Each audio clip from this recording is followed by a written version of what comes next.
दोस्तों नमस्कार। दोस्तों बरसों पहले एक फिल्म आई थी दीवाना मस्ताना, और उसमें सतीश कौशिक जी ने जिस कैरेक्टर को प्ले किया था उसे अनिल कपूर जी ने आकर कुछ धमकाया था। धमकाने के बाद सतीश कौशिक का जो कैरेक्टर होता है वो कहता, अपने चमचों से कहता है, ए घबराने का नहीं, पप्पू पेजर पे पहली बार कोई भारी पड़ेला है।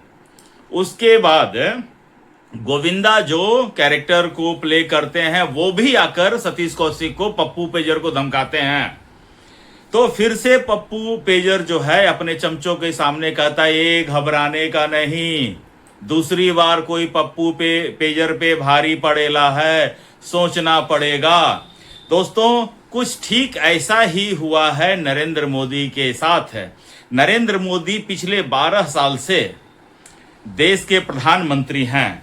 3 बार, 2 बार पूर्ण बहुमत की सरकार और 1 बार समझौते की सरकार, जो गठबंधन की सरकार है जिसमें बीजेपी पूर्ण बहुमत में नहीं है, उस सरकार के मुखिया हैं। और इन 12 वर्षों में 2 बार ऐसा आया है जब मोदी सरकार बैकफुट पे आई है। पहला बार किसान आंदोलन के टाइम हुआ था, जब मोदी सरकार ने 3 कानून बनाए थे किसान के हितों के लिए। मोदी सरकार को ऐसा लगता था कि ये जो तीनों कानून हैं वो किसानों के हितों की रक्षा करेगा और किसान जो है अपने मर्जी की फसल उपजा सकेंगे और उन्हें अपनी मर्जी की मंडी में बेच सकेंगे। लेकिन किसानों को ऐसा समझाया गया और किसान को ऐसा लगा कि ये जो तीनों जो कानून थे वो किसानों के लिए काला कानून है, और किसानों ने इसके लिए लंबी लड़ाई लड़ी। 2 सालों तक बाघा बॉर्डर पर किसान बैठे रह गए और करीब करीब 750 किसानों की उसमें, तथाकथित किसानों की इसमें मृत्यु हुई। और ड्यूरिंग दैट प्रोटेस्ट उनके आंदोलन में अनगिनत अपराध भी हुए, मर्डर तक हुआ, रेप तक हुआ। तो कई बार किसानों को आतंकवादी भी उसमें कहा गया था, गद्दार भी कहा गया था। जो कि मैं ये नहीं मानता हूं कि सारे किसान उसमें गद्दार थे या आतंकवादी थे या अपराधी थे, लेकिन उनके आंदोलन के बीच में ऐसा घिनौना काम हुआ था। ठीक है ना, तो आप इससे इनकार कर नहीं सकते हैं। कल देखिए कॉकरोच जनता पार्टी का जो प्रेस कॉन्फ्रेंस होता है उसमें उन्होंने माना कि हमारे शांतिपूर्ण आंदोलन में कुछ एंटी नेशनल एलिमेंट्स, असामाजिक तत्व घुस आए थे और ये हिंसा का रूप धारण किया था। लेकिन किसान कभी ये मानने को तैयार ही नहीं हुए कि हमारे बीच में कोई असामाजिक तत्व घुस आए थे। और उसमें भी इसी तरह तमाम तरह की मोदी को गालियां दी गई, हिंदुओं को गालियां दी गई। जैसे किसान सिर्फ सिख कम्युनिटी में ही होते हैं, हिंदू कम्युनिटीज में तो किसान होते ही नहीं हैं। उसके बाद दोस्तों जब भयंकर विरोध प्रदर्शन हुआ और तमाम अपोजिशन पार्टियों का सहयोग उसमें रहा, राइट, इतना कुछ होने के बाद फाइनली मोदी सरकार को लगा कि अब चुनाव आने वाला है, अगर हम इसको एक्सटेंड करते हैं तो ये हमारे लिए नुकसानदायक हो सकता है। तो मोदी सरकार ने एक राष्ट्र के नाम संबोधन करते हुए वो तीनों कानून, जिसे किसान काला कानून कह रहे थे, उनको वापस ले लिया। आई होप कि अब सारे किसान समृद्ध हो गए होंगे, अब सारे किसान अमीर हो गए होंगे, अब सारे किसान जो हैं अंबानी और अडानी को टक्कर दे रहे होंगे। आई होप तो कर ही सकते हैं ना कि इन तीनों काला कानूनों के लिए इतना संघर्ष किया, वो तीनों काला कानून मोदी ने वापस ले लिया। तो अब तो किसान अपने आप को अमीर बना लिए होंगे, टाटा, बिरला, अंबानी, अदानी के समकक्ष बैठने की हैसियत बना लिए होंगे। I hope so.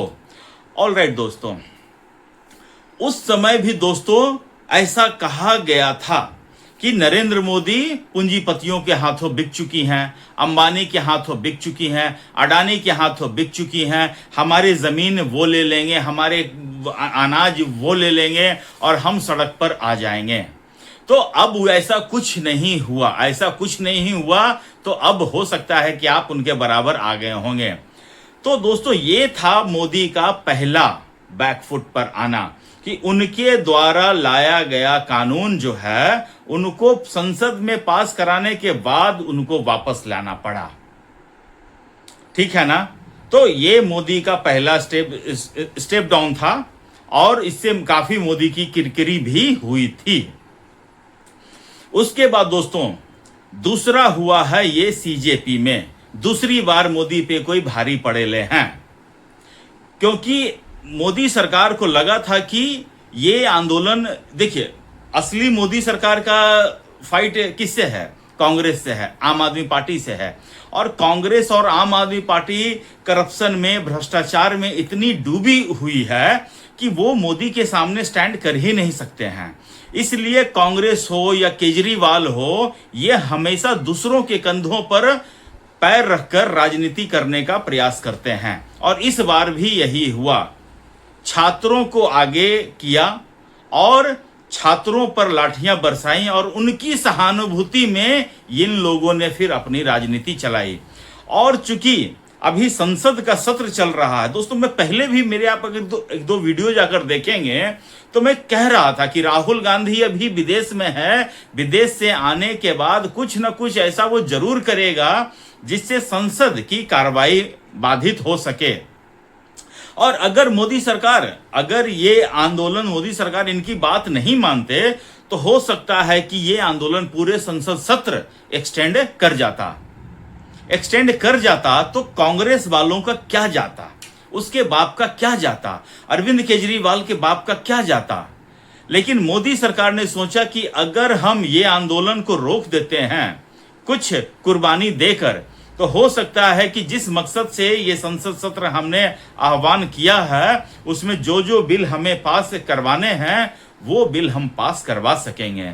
इसलिए बैकफुट पर आते हुए मोदी सरकार ने ये अपने शिक्षा मंत्री धर्मेंद्र प्रधान का इस्तीफा लिया।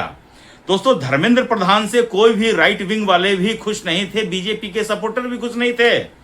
आप मेरे कुछ दिन पहले वीडियो जाकर देखिए, धर्मेंद्र प्रधान का इस्तीफा तो हम लोग कब से मांग रहे हैं। यूजीसी बिल जब से इन्होंने लाया था और इसके पहले भी कुछ टेक्स्ट बुक्स में उल्टा पुल्टा जो लिखा था, इसके खिलाफ राइट विंग वाले बहुत दिन से धर्मेंद्र प्रधान के इस्तीफे की मांग कर रहे थे। लेकिन मोदी जी जो क्या है ना कि अपने समर्थक, अपने जो वेल विशर्स हैं, उनकी बात वो नहीं सुनते हैं। राइट है, ये मोदी जी का आदत है। मोदी जी को जो बांस करता है, जो उनको भर भर के गालियां देता है, उनकी मोदी जी बहुत सुनते हैं। अभी देख रहे हैं ना, अभी न्यूज में आ रहा है कि ये छात्रों का आंदोलन खत्म करवाने में शरद पवार ने बहुत बड़ी भूमिका निभाई है। जो शरद पवार, मतलब कि वो ये कुछ कहा ही नहीं जा सकता है। जो शरद पवार मुसलमानों को खुश करने के लिए ये कह दिए थे कि मुंबई में 12 नहीं 13 ब्लास्ट हुए हैं, वो शरद पवार राष्ट्रवादी नेशनलिस्ट कांग्रेस पार्टी नाम रख लेने से नेशनलिस्ट आज बन जाते हैं और वो मोदी सरकार के साथ मिलते हैं, मोदी से मिलते हैं। और उस मीटिंग में शरद पवार ने कहा कि मोदी जी, आपको छात्रों से बात करनी चाहिए। और उसी समय शरद पवार जो है अभिजीत दीपिके से भी मिलते हैं और उसको भी कहते हैं कि अगर मोदी जी बात करने के लिए आते हैं तो उनकी बात मान लेना। तो इस तरह से शरद पवार जो है दोनों के बीच में एक कड़ी का काम किए हैं, तब जाकर धर्मेंद्र प्रधान का रेजिग्नेशन हुआ है और ये कॉकरोच जनता पार्टी का आंदोलन खत्म हुआ है।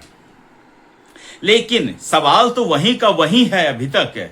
न किसान आंदोलन करने से, तीनों कानून वापस लेने से किसान आज अंबानी अडानी नहीं बने, उसी तरह धर्मेंद्र प्रधान का इस्तीफा हो जाने मात्र से ही स्टूडेंट्स का भला होगा, ऐसा कम से कम मैं तो नहीं सोचता हूं। आप देखिए, पंजाब में फार्मेसी ऑफिसर्स का एग्जाम था, पूरा का पूरा सेंटर बिक चुका था और एक एक बच्चों से लाखों रुपए लिए गए थे एग्जाम पास कराने के लिए। I am sure Arvind Kejriwal लिया होगा पैसा। अरविंद केजरीवाल हो या फिर कॉकरोच जनता पार्टी हो, ये सिर्फ सेलेक्टिव, क्योंकि उसके मास्टर्स ही अरविंद केजरीवाल है ना, डायरेक्टर प्रोड्यूसर सब अरविंद केजरीवाल ही है। तो अब अभिजीत दीपिका जो है अरविंद केजरीवाल के खिलाफ आंदोलन कैसे कर सकता है? लेकिन मैं ये समझ नहीं पा रहा हूं कि बीजेपी क्या कर रही है।